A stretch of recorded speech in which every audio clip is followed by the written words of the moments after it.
Good morning, everybody. Good morning. Welcome, everybody. Welcome to chilly San Francisco, coming in from New York. I want to welcome everybody to the Next TV Summit and Expo San Francisco. This is presented by Broadcasting and Cable, Multi-Channel News, Next TV, and Ratings Intelligence. I'm Louis Hillison. I'm the group publisher for BNC Multi and Next TV. Our lineup is poised to provide you with unique insights into the impact of new video devices, delivery systems, business models, and consumer expectations, as well as some great opportunities to connect here with each other. We'll be talking all things OTT, internet video, digital programming, and influencers, as well as the innovations in technology to tie everything together. I'd like to thank our gold sponsors, Ericsson and Zumo, our silver sponsors, 24i Media, Beachfront Media, Clearleap, Evolution Digital, KCET Link Media Group, Olympusat, PureFlix Digital, Vindicia, and Wide Orbit. If we could please have a round of applause for today's supporters.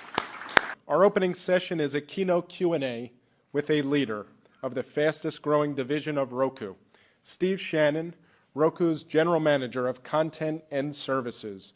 Moderating this session to kick things off, please welcome George Winslow. George is a technology editor for Broadcasting and Cable. Let's offer Steve and George a warm welcome. Please join us. Good morning, everybody.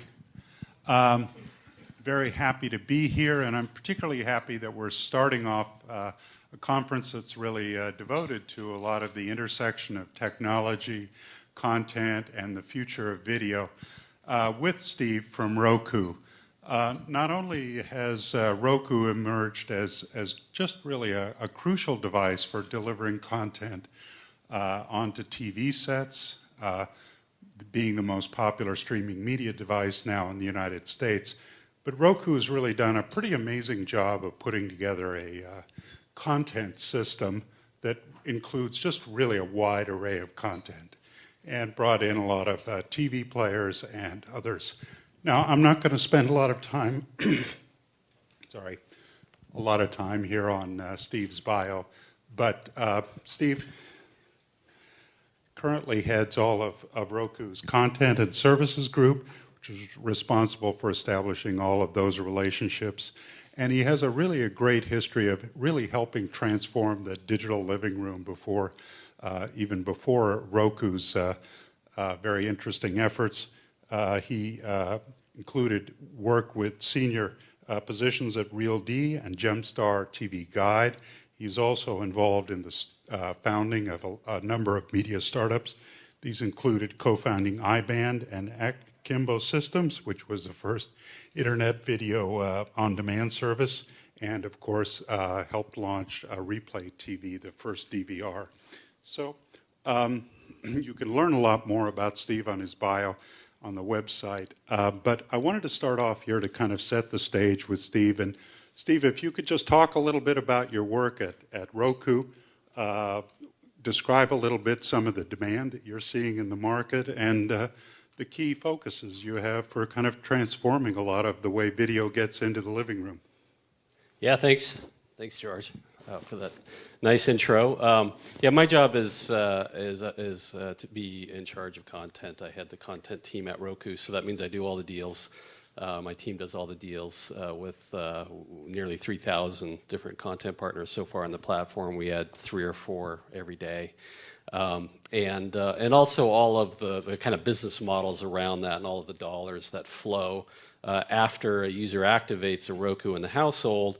I need to keep the money coming in, and that's really my job. We have a handful of different business models we use to do that. A lot of people think of us as a consumer electronics company, but when you get inside the company, it doesn't look like that at all. It looks more like a software and services company. Very crucial to our strategy is growing the engagement and the audience, and really monetizing that after the product is deployed. In terms of initiatives and how things work and how we're building it, the reason why we do so well, in spite of our competition, Apple and Google and Amazon, who spend lots more than we do on advertising, and obviously have huge, famous brands. The reason is really because of our execution on the product front. We tend to win the reviews. If you look at star ratings on things like Amazon or CNET or whatever, we tend to win those reviews, and that's really a testament to the engineering team and the work that they do and their dedication to quality and simplicity. So when, like you see Apple right now breaking a new campaign for Apple TV, that's actually good for us. It makes our sales go up, because what happens is people might go into the store looking for Apple TV, but we'll often win the battle there on the show floor. We were marketing a product this Black Friday week for $25, and we have a far superior content value proposition than any of our competition. It's easier to use. And one thing that people really like about Roku is that we're agnostic. So we're not Apple, we don't have iTunes, we're not Amazon, we don't have the Amazon Prime agenda to drive, we're not Google, we don't have YouTube and Google Play. So we're all about getting the user to the content that they want, not all about getting the user to the content that we want them to see, which I think helps the experience a lot, and consumers appreciate that. Yeah, well, that was a great overview. I just completed a piece for Broadcasting and Cable and Multi-Channel News on some of the big tech trends that a lot of the people in the TV industry are watching. And, invariably in the interviews with about a dozen top digital people at the networks and channels, top two trends were connected TV was always one of them, along with mobile. And I think a lot of that is being driven by usage. We don't have the most recent Nielsen data out, but that shows that over the last year, between the second quarter of 2015 and the second quarter of 2014, the usage there just doubled with these streaming media devices. So given the importance of that, I think that usage in establishing this as a platform for a great deal of industry interest. Talk a little bit about the usage that you're seeing, how people are using these devices. What kind of data is kind of interesting that's coming out of what you're seeing on your platform? Yeah, well, the trend you pointed out about growth is I think a really interesting one, because we've so long been living all of the excitement around video going to PCs and video going to mobile, and how people are using their iPads and whatnot to watch video. I think a lot of that has to do with the fact that those platforms have always been connected. They're sort of connected by definition, whereas that is not really true for TVs. TVs have been basically broadcast receivers, and they have not been connected to the internet until more recently, but that's changing, obviously. And so what you're seeing is kind of a revenge of the TV, where if you look at the growth rates of internet traffic on all these various devices, TV is outgrowing all of them. I mean, it's double, or I think last year it was about triple, and this year maybe double growth. Relative to mobile, obviously growing nicely, but nowhere near that high. PC nowhere near that high. So television, internet video to television is growing phenomenally well. And then you look at that traffic and you sort of break it down to some trends. Roku used to be the Netflix player. We had one channel, and it was Netflix, and that was 100% of our traffic. And Netflix is still growing phenomenally well, of course, but everything else is growing too. And so the viewership is spreading every month. It spreads a little bit more across a wider array of channels. And so the long tail, gets a little thicker each month. And that's really an important trend for us, and favors us well, because we have such a huge selection of content. But it's nice to see, in addition to the most famous, the most heavily promoted mainstream television content, it's great to see, new services like Crackle, or a lot of the YouTube content that are starting to make direct channels on Roku, or things like the Smithsonian Channel, Hallmark's Feelin' channel, or there's all these great sort of special interest channels, Drama Fever, Korean dramas, or Viki, which is also foreign language content. These things are really popular and growing fast, and never would have found their way on the traditional pay TV system. So I'd say that's probably the most important trend, is just the sort of democratization of viewing, and a lot of interesting content types and business models emerging that never existed before. Yeah, it's interesting as a lot of the cable networks begin to look more like each other. We're seeing that niche viewing coming back to the connected TV landscape. You talked a little bit in your opening remarks about how this landscape is evolving. It's obviously highly competitive. You compete against some very big companies, Google, Apple, Amazon. And there are, as well, a lot of the smart TV manufacturers continue to have connected TVs, which provides a way to stream content onto the big screen. Talk a little bit about how you see this landscape evolving, and what you're kind of doing to push it in that direction. Well, we believe all TV will be streamed eventually. This notion of these old school cable boxes that nobody likes, that's going away, we think. And so people need to get their TVs hooked up to the internet one way or another, and out in front has been the streaming players. The smart TVs really haven't taken off very well because, in terms of engagement, because it's really difficult for the content community to support all these different ecosystems, one for each OEM. It's a little bit like the old days of the mobile phone world, where all the handset makers were trying to have their own ecosystem, and all the carriers were trying to have their own ecosystem, and nothing really happened until it all consolidated around a couple of operating systems, being Apple and Android. And we see it playing out pretty similarly, and of course our goal is to be a leading operating system for television.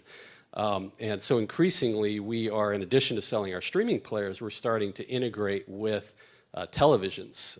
So we started with TCL, which is a really high, one of the largest TV makers in the world, and really focused on high value proposition, great quality TVs, super low prices, with Roku inside. And then we added Hisense, and we have Haier as another a Chinese brand, and a couple of Japanese brands with Sharp, and we just recently added LG in the Best Buy stores. You can get LG Roku TVs. Also in Best Buy, we have the Insignia TVs.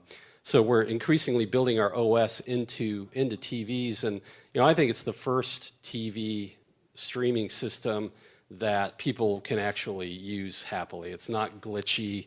It's not slow. It has a great selection of content. It really solves the smart TV problem, and so that's going phenomenally well. And then I guess the third leg of the stool there is we're starting to work with operators. So like with Time Warner Cable, for example, in New York, we're doing a trial where you can sign up for Time Warner Cable, traditional pay TV system, but get it on a Roku player instead of a traditional box. Likewise with Charter, they've launched their Spectrum service.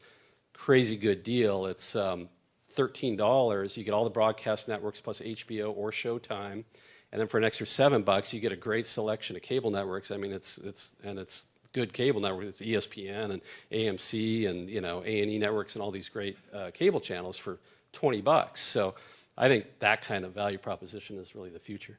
You'd kind of like to be the operating system then for some of the pay TV providers, and then perhaps also for some of these skinny bundles like what Charter is doing? Yeah, I mean, we'll get painted with that cord cutter brush, like we're the enemy of pay TV from time to time, and certainly a lot of our users don't have pay TV service. You certainly don't need one for Roku. But that being said, we don't root for the demise of pay TV at all. In fact, we would like to see it grow, and we just want it to be on our platform, of course. The more TV that's flown through, the more money that's flowing through the pay TV ecosystem, the better off we are. So we partner very closely with cable operators and cable networks for the programmers to try to help them be successful in the streaming environment and to grow their business. Well, let's talk a little bit about those business models. You've laid out a kind of a range of them early on, between ad-supported, obviously subscription services like Netflix are on your platform, and then these TV Everywhere services. How do you see that evolving a little bit, that mix? Just clarify your question. So you mean the mix of different content types? Different content types, and perhaps over time, the role of subscription and advertising in your own platform. Yeah. Subscription, SVOD, as we call it in industry parlance, has been the primary form. So things like, like Netflix and Amazon and Hulu have been the most popular services. Certainly, but the faster growing segment, and certainly the much larger segment in terms of number of channels, is the ad-supported section. And of course, there's kind of the in-betweeners, like Hulu is also ad-supported. The TV Everywhere networks like Watch ESPN and Fox Now, and just last week we launched MTV and Nickelodeon Junior.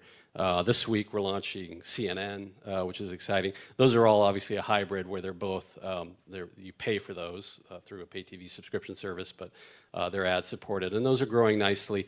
But the pure ad supported segment, so like Crackle and YouTube and the Smithsonian Channel and PBS and a lot of these channels are really starting to come on strong, and it's interesting, really exciting from kind of looking at it from the inside at the television advertising industry to see what's going on, because historically the television ad business has been the most powerful ad medium really in the world, but it's been sort of bleeding over to the digital side, because digital is addressable, targetable, and it's interactive.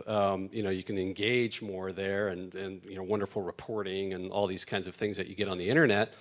And really for the first time, we are sort of combining those worlds, right? We still have the great full screen, powerful advertising, but we can also make that targeted, because it's the internet, right? It's the internet, and it's not just a broadcast means, and we can also make it interactive. People can hit the OK button and do things in interactive environments from folks like Innovid and whatnot. So, and now that Roku has scale, about 7.5 million households are using have used Roku in the last 30 days.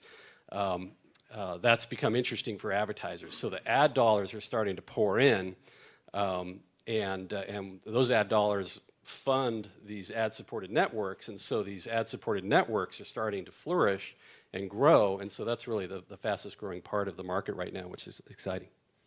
Is that an opportunity for you as well on terms of some of your opening screens and getting some inventory in various places? Yeah, I mean, we can't get enough ad inventory, more industry parlance about, that's how many ad avails we have to sell. And it's generally sold out. I mean, we did a deal with Nielsen about a year ago, a little less than a year ago, earlier this year, where they started measuring ads on Roku.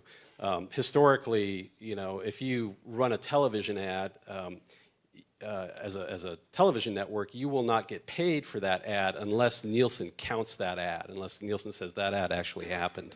And they didn't used to count OTT type ads, but now we were the first on Roku for them to start actually counting OTT ads. So that really opened up all of these ad budgets to start coming in, and it helps us a lot because we, when we do these deals to carry these ad-supported networks, we'll get a piece of the ad inventory. Typically 30% of the ad inventory we actually get to sell. So it's great for us, and then the other 70% is basically going to fund that content and that network. And then they take that money and they promote it, which helps build the audience, and it's a nice flywheel that's starting to spin and really grow. Let's dig into that a little bit more.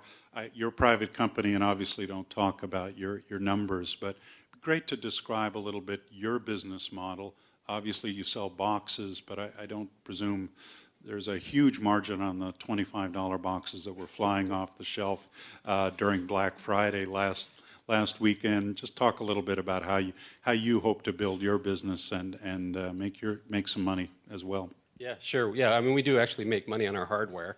I think contrary to a lot of our competition, but yes, you're right that the key to our success is really the recurring revenues that come after the box gets deployed into a home, and we have really four business models there. There's the transactional side, so if a movie is bought or rented on Roku, we'll get a piece of that. We'll get a revenue share. Whether it's Amazon or MGO or Vudu or any of those guys. And then if it's a subscription service, we don't necessarily get paid a rev share on subscription, but we do if we acquire the user. So like a Netflix or a Hulu or an Amazon or any of these guys, if we actually win that subscriber for that service, then we'll get an ongoing rev share. And we also bill. So we collect credit cards when people activate the unit, which makes it really easy for people to sign up for a subscription service, put up a message that says, 30 days or 1 week or whatever it is for free. Click now, sign up, then they enjoy it, and if they keep enjoying it, then eventually we start to charge, and we'll keep a revenue share on that. So that's two. Third is the ad business model, which I already described. That's actually the fastest growing of the four business models, is the conventional video ad sales model. And then the fourth one is our audience development department. We have 20 or so people in New York whose full-time job it is to engage with the 3,000 channel partners we have to help them build their audience. And we pride ourselves on being the most aggressive in that regard, and trying to promote and get people to try new things, explore around the service, and stay engaged once they've discovered a new service, and we get paid for that. And those 3,000 content partners, they continue to be added pretty quickly? How many are you bringing in on a weekly, monthly basis or so? Yeah, we had 3 or 4, every day. Just today, like I said, we're adding CNN, and a lot of people say, well, there's 3,000 channels. What do you need 3,001 channels for? It's getting ridiculous.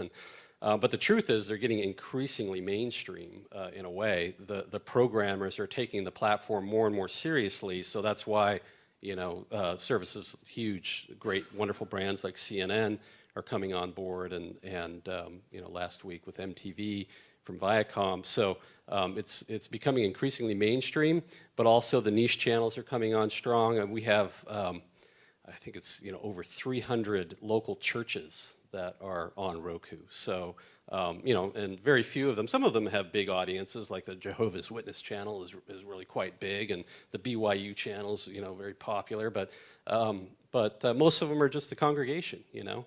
Their pastor lets them know, hey, I got a Roku app, and they download the Roku app, and they can't make it to church that day, then they pull it up on their Roku, and it's quite a phenomenon.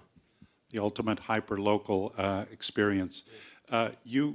In talking to CBS and CNN executives, other than the usage that we talked about earlier, one of the things they really like about your platform and the connected TV is how it helps them kind of reinvent the whole TV experience. And you talked about that with advertising, but what are some of the things you've been doing with search and discovery that you think really transform how people think of TV? Yeah, thanks. We just recently added a feature called My Feed, which is cool. I mean, it's just getting started, and it's gonna keep getting better. But what it does is it allows you to follow things. So, for example, you can go into search and type a show name or an actor name or a director name or whatever, and follow that. And then anytime new content is added that is an episode in that show, for example, or a movie that stars that actor, then it just goes right to your homepage, so you can access it quickly. And once you're following a show, then it just keeps coming. So you don't necessarily have to go down into an app, out of an app, down into another app, out of the app to explore content. It's increasingly coming to the top level of the UI for people to be able to enjoy. And we were the first ones to have, and I think really still the only ones that have what we call universal and unbiased search. Which means that when you go search for, say, a movie, you want to watch Martian, we will list all of the channels on Roku that have Martian, basically in order of price. So if it's free to you because you have a subscription service that has that movie available, that will go to the top of the list because it's free to you. And then if MGO's having a special for $1.99, that'll be the next one on the list, and so on. Our competition all have more of a biased view, right? Apple will put iTunes stuff, and Amazon will put the Amazon Instant Video content at the top. If you have a House of Cards for free on Netflix, you don't want to pay $1.99 for it, right? You want to know that it's for free. So we focus on what the consumers are going to want to see in those search results, and we're really the only ones who do that. I'm going to open it up here in a minute to some questions, but while you're thinking about them, I have one more for Steve. 4K obviously has been a huge amount of focus for the consumer electronics manufacturers.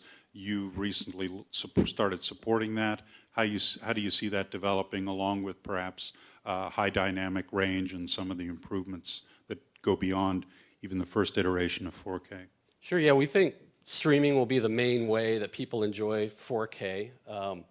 The traditional distribution system has to do a lot of upgrading to be able to support those kinds of that kind of content.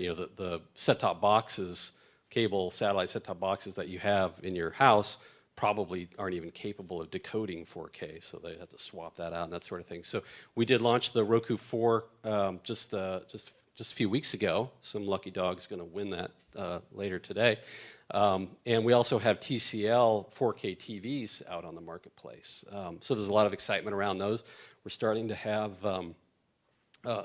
good content from the likes of Netflix and Amazon are adding 4K content. I think this week we're launching Ultraflix, which is a huge, maybe the largest library of 4K content. So we're really excited about 4K content. We think it's going to be super popular. HDR, we don't have any announcements yet, but obviously it's important. It's something that we're looking at. Let's see if we can get some questions from the audience. Do we have a microphone? And we just have a little under 5 minutes, so please, quick questions. Thank you. Certainly. Steve, I own a Amazon Fire TV, I own a Chromecast, and I'm a Netflix subscriber.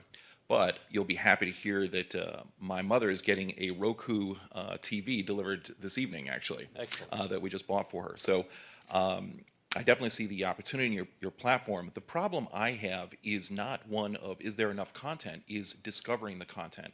When I hear you talk about your search results being unbiased, I like that. When I hear about my feed and following things, I like that. But what are the other things you guys are doing behind the scenes, algorithmically perhaps, to make sure that I'm getting content I actually want to see? Yeah, it's really that My Feed feature that we're just getting started on. So,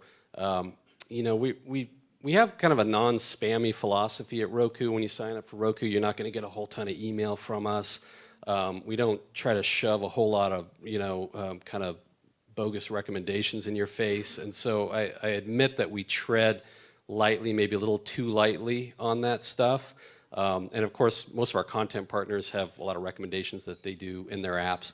But My Feed is really the first step in starting to solve the problem that you point out, and helping people discover without having to go in and out of apps. And so the first step is for us to ask you, what are you interested in, to make sure we're at least giving you that. And then the next step, of course, will be to more infer what you're interested in from your viewing habits and start surfacing that as well. So you'll see more of that as time goes. One other quick question. Yeah, real quick. Related to that, on my Samsung TV, there's a lot of apps for different territories and countries, and obviously geofilters and whatnot with IP addresses. To that gentleman's question on search, like Pluto TV has a lean-back sort of experience for that emerging ecosystem of OTT, MCN videos that's on the internet. Do you see yourself as sort of the TCL and international relationships? Maybe you think, oh, Roku can be sort of the nexus for all internet video potentially. Depending on who you talk to. But is that sort of like the plan to sort of build out and be sort of like Drama Fever's content is very international. It's a very chaotic ecosystem. It's almost too much choice. I don't think that's bad. But to the My Feed feature, it's something like Pluto TV, which is essentially TV guide for the internet, or trying to be. Is that sort of the part of the play to make that system a little bit more manageable for everybody maybe in the room in terms of media planning, media buying, and also the users? There's no end to the amount of work to be done in terms of improving discovery. It's the internet, right? So if you look at the Apple App Store, there's I don't know how many, millions of apps in there, right? We only have 3,000. So, but it's the nature of the internet, and it's like everything historically. In the content realm, promotion is the key, right? You're not going to have people going and looking for a needle in a haystack. It's not going to be successful. So we have to promote things. And, foreign language content you brought up is really popular and growing on the platform. And the way people find out about it is not by hunting and pecking in the Roku UI. They find out about it through their community, right? They find out about it from social media, what their friends are watching, how they're getting, services like Viki or like the Sling International stuff. And we're adding a lot of foreign language content all the time.